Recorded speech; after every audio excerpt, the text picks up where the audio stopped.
Boy, was it a close game Thursday night as the Tampa Bay Buccaneers went up against the New England Patriots. Future Hall of Famer Tom Brady looked like a mere mortal. Can we say that? Is that allowed? He turned the ball over twice, one fumble and one interception. It was his first interception on the road since 2015. It was the Patriots kicker, Steven Gurkowski. He saved the day, kicking field goals from 27, 23, 45, 48 yards. That kind of helped lift the Patriots past the Bucs. The ultimate score 19-14. And CBS sports columnist and host of Ryder Than You, Bill Ryder, joins me now to talk more about this. Bill, I got to admit, everyone, to be upfront about this. Full disclosure. I'm going to be full disclosure. Right. I grew up in Tampa Bay. I do love my Tampa Bay Buccaneers. But what happened last night against the Patriots? You were the better football team. Tom Brady, for the first time this year, looked his age. He is a 40-year-old. He's supposed to at times struggle. You said it, first interception, and he fumbled the ball. And the curse that's always cursed your football team, field goal kicking, the thing that lifted the Patriots, felled your guys. They weren't able to make 3 important field goals, including a chip shot at the end that would have made it a one-possession game. You gave away a game at home, which you cannot do in the NFL, especially against a Patriots team that in the end is going to figure it out. And I think it'd be, as always, a pretty good squad. So you talk about the Patriots. You say it wasn't their best game. What do you make of the Patriots this year? I know a lot of players will say this doesn't exist, but I think it's a Super Bowl hangover from last year. There was all this emotion with Tom Brady's suspension last year, that comeback against the Falcons. Let's be honest, forcing Roger Goodell onto that stage with that trophy, with all the animosity between him and that organization. And you're seeing it. The defense uncharacteristically has not been very good, a little bit better last night. And Tom Brady, we saw for the first time, struggle. They're just trying to get their sea legs, but they are the New England Patriots. They still have Bill Belichick. They still have Tom Brady. They'll be just fine, especially if teams like the Bucs let them off the hook. Look at that. I was really down about that game. I thought we had a chance. I feel for you. I know. I want to ask you about Cam Newton also making news this week over sexist remarks he made to a female sports reporter. I want to ask you, he apologized.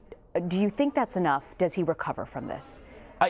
So his comments were absolutely misogynistic. They were totally unacceptable. He lost a yogurt sponsorship. Gatorade came out with pretty strong language against him. The NFL condemned him, and the story got complicated because the female reporter who he was misogynistic to, it turned out had some racist tweets in her past, and she had to apologize for those. I do think he gets past it, and the reality is, whether we love this or we don't, it's because he's a good football player, and he's good at football, and it's easier to move past controversies when you're good on the field. Now, he did have, I thought, a very heartfelt apology on social media. You never know what's in somebody's heart, but he referenced his 2 daughters. He referenced he needs to be a better man, a better role model to his kids. And as a father of a little girl who sees the world differently now myself, because I have a daughter, at least to me, it seemed like it was a very authentic apology. And if it was, and if you see that going forward, yeah, I think people move on much more quickly. So you don't think he'll lose more sponsorships? I think that apology was really important. That's why you always sort of wonder how honest it is, because it did take 24 hours, and there was money lost before he got there, and you hate to judge someone, you can't go in someone's heart, but I do think the apology at least came off as authentic enough that, yeah, the sponsorship situation is probably shored up. I want to move over to the MLB. Big lineup today, Friday night, just about every team playing. If you had your crystal ball, what would you predict for the first round? Okay, so I think, with all respect, I know we're sitting in New York and I'm supposed to say Yankees, but it's going to be, I think it's going to be Astros and Indians in the American League. Those teams are just head and shoulders above the rest of the competition. The NL's kind of tough. I'm going to go Cubs, pure, just like full disclosure as well. I'm a Cubs fan, so I'm just going to go. It's probably not the right answer. And I think the Dodgers, despite their struggles at the end of the year against a really good Arizona team, they are the best team in baseball. Eventually, Clayton Kershaw has to pitch like the best pitcher in baseball in the postseason. So I think it'll be Dodgers who advance, play the Cubs, and in the end, it sort of feels like maybe a Dodgers-Indians World Series would be great for Major League Baseball. Very interesting. You know, I don't follow baseball as closely.